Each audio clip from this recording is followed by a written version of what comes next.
Strategi inovatif PT Veggie Food Indonesia untuk masa depan gizi yang lebih baik. Latar belakang perusahaan kami adalah perusahaan makanan ringan sehat seperti Veggie Food ini berfokus pada konsep gaya hidup sehat dan kesehatan. Veggie Food didirikan dengan misi untuk mengubah gaya hidup masyarakat Indonesia menjadi lebih sehat. Produk Veggie Food seperti snack food dibuat dengan bahan-bahan organik dan tidak mengandung bahan-bahan berbahaya seperti pengawet, perasa, pewarna buatan, MSG, dan HPV. Makanan ringan Veggie Food dibuat dengan cara yang lebih ramah lingkungan menggunakan teknik ovenisasi dan tidak mengandung lemak yang tinggi, sehingga aman dikonsumsi. PT Veggie Food ini juga memiliki tujuan jangka pendek, yaitu meningkatkan efisiensi operasional, mengembangkan produk baru, dan bekerja sama dengan mitra distribusi mereka untuk memastikan produk-produk mereka tersedia secara luas di berbagai saluran penjualan. Untuk tujuan jangka menengahnya yaitu meningkatkan investasi dalam riset dan pengembangan untuk inovasi baru. Sedangkan tujuan jangka panjangnya yaitu menjadi pemimpin pasar, mengembangkan pusat riset dan pengembangan yang terkemuka di Asia untuk inovasi produk makanan vegetarian. Dengan fokus pada berkelanjutan, nilai gizi dan keunggulan rasa, menjaga praktik bisnis yang berkelanjutan dan bertanggung jawab. Selanjutnya ada analisis keadaan serta kondisi perusahaan. PT Veggie Food Indonesia adalah sebuah perusahaan rintisan konsumen yang berbasis di Karawang, Jawa Barat dan didirikan pada tahun 2022. Veggie Food awalnya muncul sebagai sebuah lokal pasar yang menjual produk-produk sehat dan natural dengan harga yang terjangkau. Produk Veggie Food dapat dibeli melalui e-commerce, aplikasi mobile, serta supermarket dan minimarket. Saat ini, Veggie Food hanya baru memiliki satu cabang. Perusahaan ini berfokus pada konsep hidup sehat dan memberikan harga terbaik bagi konsumen. Selain memastikan produknya bebas dari bahan berbahaya, Veggie Food juga berkomitmen untuk memberikan harga terbaik bagi konsumen. Veggie Food telah mengembangkan produknya dengan memperkenalkan berbagai jenis makanan, termasuk makanan ringan, minuman bubuk, serta hand sanitizer.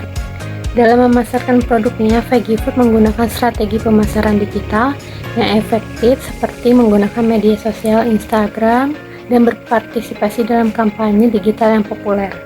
Hal ini telah membantu Veggie Food meningkatkan minat beli masyarakat Indonesia terhadap produknya dan meningkatkan kesadaran tentang pentingnya hidup sehat. Maka analisis keadaan dan kondisi perusahaan merupakan langkah penting yang dilakukan dalam merencanakan strategi bisnis. PT Veggie Food Indonesia menggunakan metode analisis SWOT untuk mengetahui keadaan dan kondisi perusahaan dengan cara membagi indikator ke dalam dua kategori, yaitu faktor internal dan faktor eksternal.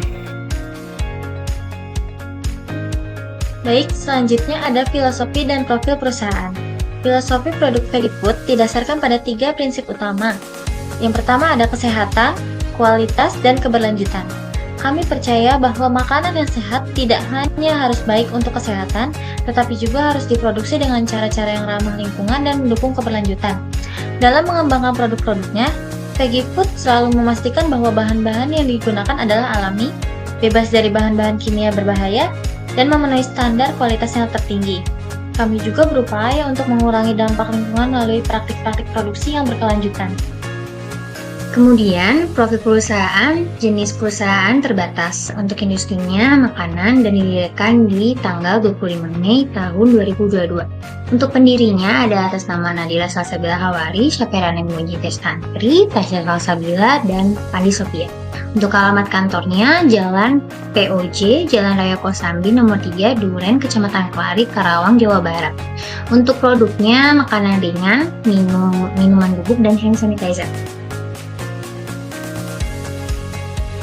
Kemudian visi dan misi dari perusahaan kami yaitu menjadi perusahaan makanan ringan yang terdepan dalam menyediakan produk seimbang dan bergizi melalui inovasi dan teknologi. Misi pertama, berkomitmen menyediakan produk makanan ringan yang seimbang dan bergizi bagi konsumen dan memperhatikan kebutuhan gizi dan kesehatan mereka. Yang kedua, memilih bahan baku yang berkualitas hingga proses produksinya. Yang ketiga, membuat makanan ringan dengan cita rasa yang dapat diterima di berbagai kalangan. Yang keempat, menyediakan aneka makanan ringan yang berkualitas dengan harga yang murah. Dan yang kelima, mengenalkan atau mempromosikan produk ke masyarakat melalui offline store, online store, atau sosial media. Baik, kemudian ada tujuan dan sasaran. Yang pertama adalah tujuan kami menciptakan Indonesia yang lebih sehat dan produktif dan meningkatkan kesadaran masyarakat tentang pentingnya konsumsi makanan seimbang dan sehat. Sedangkan sasaran dari perusahaan kami adalah sasaran perusahaan kami ditunjukkan untuk seluruh warga Indonesia dari anak-anak hingga orang dewasa. Lalu selanjutnya yaitu IPAS dan EPAS. IPAS, kekuatan internal. Yang pertama adalah makanan ringan vegetarian yang rendah kalori, dan kedua bisa dikonsumsi untuk anak-anak, ketiga kemasan yang unik dan praktis, dan yang keempat harganya yang terjangkau. Kemudian ada IFAS dari kelemahan. Yang pertama ada batas waktu kadaluarsa lebih singkat. 2. Rentan terhadap flukturisasi harga bahan. 3. Manajemen yang kurang berpengalaman. Dan 4. Sumber daya pemasaran yang terbatas. Selanjutnya ada EVAS dari peluang. Yang pertama, meningkatkan tren kesehatan dan kesadaran konsumen dalam gaya hidup vegetarian. Yang kedua, pertumbuhan pasar e-commerce. Dan yang ketiga, permintaan yang meningkat untuk makanan ringan sehat bagi anak-anak. Ancaman dari perusahaan kami, yang pertama, munculnya pelaku usaha dengan produk yang sejenis. Yang kedua, persaingan terhadap harga. Dan yang ketiga, metode produksi pesaing yang semakin modern. Baik, di sini sudah terlihat ada tabel dari IFAS dan EVAS PT Veggie Food Indonesia. Faktor internal, strength, dan weakness. Untuk stage-nya yang pertama, makanan ringan vegetarian yang rendah kalori dengan bobot 0,07, rating 3, skor 0,21. Dan yang kedua bisa dikonsumsi untuk anak-anak dengan bobot 0,07, rating 2, skor 0,14. Dan yang ketiga, kemasan yang unik dan praktis, bobot 0,05, rating 2, 0,1 untuk skornya. Dan yang keempat, harga yang terjangkau, bobot 0,06, rating 2, skor 0,12. Jika di total untuk strength-nya ini, bobotnya 0,25 dan skornya 0,57. Dilanjut dengan weakness, yang pertama batas waktu kadaluarsa lebih singkat dengan bobot 0,10, rating 1, skor 0,1, dan yang keduanya rentan terhadap fluktuasi harga bahan baku dengan bobot 0,20, rating 1, dan skor 0,2. Yang ketiga, manajemen yang kurang stabil dengan bobot 0,20 dengan rating 1, skor 0,2. Dan yang keempat, sumber daya pemasaran yang terbatas dengan bobot 0,25, rating 2, dan skor 0,5. Untuk total weakness-nya bobotnya 0,75 dan yang skornya 1. Jadi untuk total keseluruhan dari sterling weakness ini bobotnya 1,00 dan skornya 1,57. Baik, selanjutnya ada faktor eksternal atau EVAS, opportunities and threats. Yang pertama ada opportunities. Yang pertama yaitu meningkatkan tren kesehatan dan kesadaran konsumen dalam gaya hidup vegetarian. Bobotnya yaitu 0,25, rating 3, skor 0,75. Yang kedua, pertumbuhan pasar e-commerce. Bobotnya yaitu 0,20, rating 3, skor 0,6. Yang ketiga ada permintaan yang meningkat untuk makanan ringan sehat bagi anak-anak. Bobot 0,20, rating 3, skor 0,6. Jika ditotal menjadi 0,65 dan 1,95. Yang kedua yaitu ada threats. Yang pertama munculnya pelaku usaha dengan produk yang sejenis dengan bobot 0,20, rating 3, skor 0,6. Yang kedua, persaingan terhadap harga. Bobot 0,05, rating 2, skor 0,1.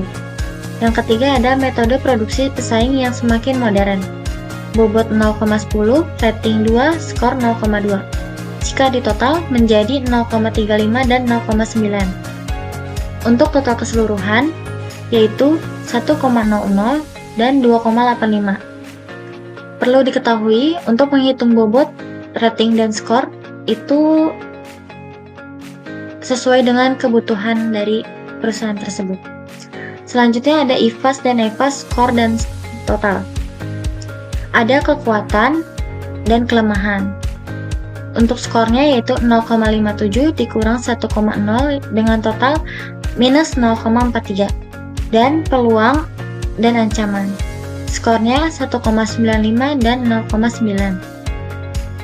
Jika ditotal menjadi 1,05. Berdasarkan tabel total keseluruhan variabel IPAS dan EPAS PT PEGI Food Indonesia di atas, dapat diketahui untuk skor IPAS berada pada angka minus 0,43 dan skor untuk EPAS berada di angka 1,05. Sehingga untuk kuadran SWOT PT PEGI Food Indonesia dapat dilihat pada slide selanjutnya. Lalu di sini ada diagram titik koordinat dari hasil IPAS-EPAS yang di atas. Jadi dari hasil diagram di atas dapat diketahui bahwa posisi perusahaan berada pada kuadran 2 atau strength traits, yaitu strategi diversifikasi. Meskipun menghadapi berbagai macam ancaman, perusahaan ini juga masih memiliki kekuatan dari segi internal. Strategi yang harus diterapkan adalah menggunakan kekuatan untuk memanfaatkan peluang jangka panjang dengan cara strategi diversifikasi. Oke, selanjutnya ada strategi matriks SWOT. Ada strategi SO atau Strength Opportunity. Yang pertama ada berkolaborasi dengan ahli kesehatan dan nutrisi seperti mengadakan acara webinar, seminar, atau workshop yang diberikan oleh ahli untuk meningkatkan pemahaman pelanggan tentang manfaat kesehatan produk vegetarian rendah kalori. Yang kedua ada mengembangkan website e-commerce yang user-friendly dan mobile responsive. Yang ketiga ada mengembangkan produk berbasis nutrisi untuk anak-anak dengan fokus pada nilai gizi dan kesehatan. Yang keempat ada beralih ke bahan kemasan biodegradable dan mempromosikannya dalam kampanye pemasaran, menonjolkan komitmen perusahaan terhadap lingkungan. Yang kelima ada gunakan teknologi untuk mengembangkan kemasan pintar atau smart packaging yang tidak hanya untuk unik dan praktis, tetapi juga memiliki fitur tambahan seperti indikator kesegaran produk, QR code untuk informasi produk atau kemasan interaktif. Kemudian ada strategi weakness opportunity. Yang pertama, melakukan R&D untuk menemukan cara memperpanjang masa simpan produk. Yang kedua, mengamankan pemasok bahan baku dengan cara memperpanjang kontak dengan pemasok bahan baku.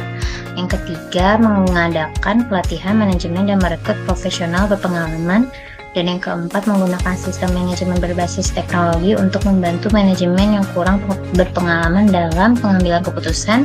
Dan yang kelima, bermitra dengan platform e-commerce besar untuk mendapatkan exposure yang lebih luas dan menggunakan data analitik untuk mengoptimalkan kampanye pemasaran. Lalu ada strategi ST.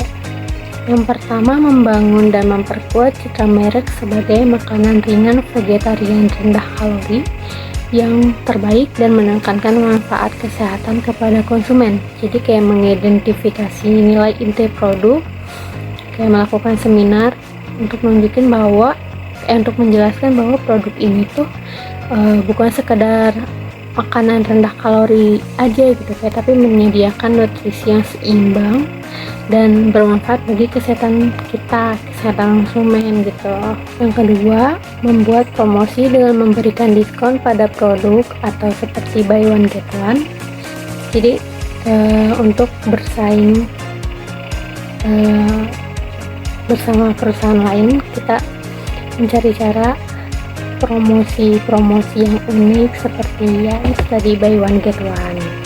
Yang ketiga, mengembangkan produk baru atau meningkatkan formulasi yang lebih menarik dan sesuai dengan preferensi anak-anak, seperti variasi buah-buahan, terus dengan bentuknya yang unik atau kemasan yang unik, dan untuk menarik konsumen juga.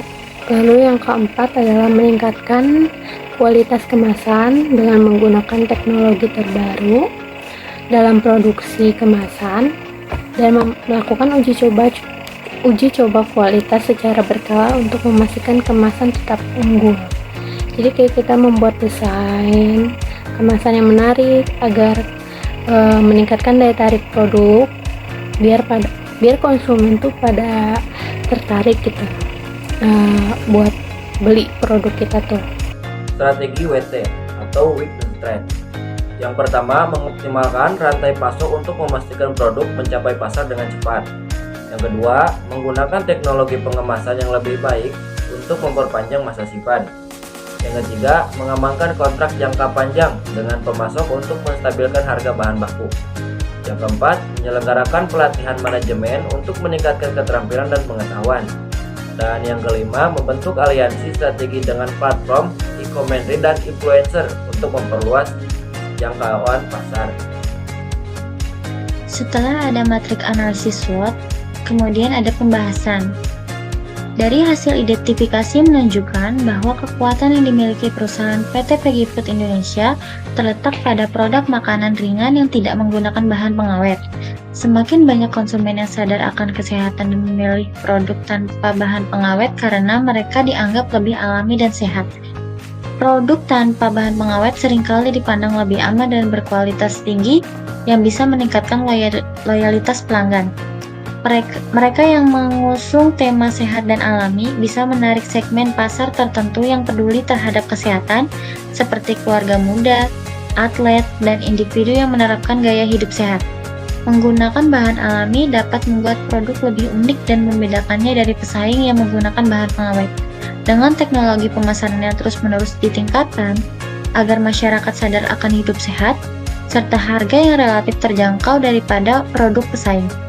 Walaupun terdapat kelemahan pada masa kedaluarsa produk tanpa bahan pengawet ini lebih singkat, namun produk tanpa bahan pengawet memiliki rasa yang lebih segar dan alami, yang bisa lebih disukai oleh konsumen, serta gizi pada produk mungkin mempertahankan lebih banyak kandungan yang bermanfaat bagi kesehatan. Perlu perhatian khusus untuk mengevaluasi dan mencoba menerapkan strategi-strategi yang matang yang mampu menangani kelemahan yang ada pada produk. Kemudian, dalam strategi pemasaran dengan melihat posisi kuadran SWOT PT Peggy Food Indonesia yang berada di kuadran 2, yakni posisi verifikasi, sehingga PT Peggy Food Indonesia dapat melakukan strategi yang lebih komprehensif, tentunya dengan cara membangun dan memperkuat citra merek sebagai makanan ringan vegetarian rendah kalori yang terbaik dan menekankan manfaat kesehatan kepada konsumen, agar konsumen tahu betapa bagusnya makanan ringan vegetarian bagi kehidupan kita. Membuat promosi harga dengan memberikan diskon atau seperti promo buy one get one untuk bersaing dengan perusahaan lain yang sejenis. Lalu mengembangkan produk baru atau meningkatkan formulasi yang lebih menarik dan sesuai dengan preferensi anak-anak seperti variasi buah-buahan dan meningkatkan kualitas kemasan dengan menggunakan teknologi terbaru. Dalam produksi kemasan melakukan uji coba kualitas secara berkala untuk memastikan kemasan tetap unggul untuk dapat bersaing dengan perusahaan lain. Jadi berdasarkan hasil dan pembahasan yang dapat kita simpulkan, penetapan strategi pada posisi kuadran 2 dengan menerapkan strategi diversifikasi yang komprehensif ini, PT Peggy Food Indonesia dapat memperkuat posisi mereka di pasar sebagai penyedia makanan ringan yang vegetarian rendah kalori yang terbaik, fokus pada peningkatan citra merek, promosi harga, pengembangan produk baru, dan peningkatan kualitas kemasan akan membantu perusahaan menghadapi persaingan dan memenuhi kebutuhan konsumen secara efektif. Melalui strategi yang terintegrasi ini, PT Peggy Food Indonesia dapat mencapai pertumbuhan yang berkelanjutan dan meningkatkan pangsa pasar mereka di industri makanan sehat. Juga ada beberapa saran berdasarkan hasil penelitian maka penelitian memberikan saran sebagai berikut. Pertama, membuat kampanye pemasaran berbasis manfaat kesehatan. Yang kedua, program promosi dan diskon. Yang ketiga, pengembangan produk baru. Yang ketiga, peningkatan kualitas kemasan. Dan yang terakhir, kolaborasi dengan mitra strategis.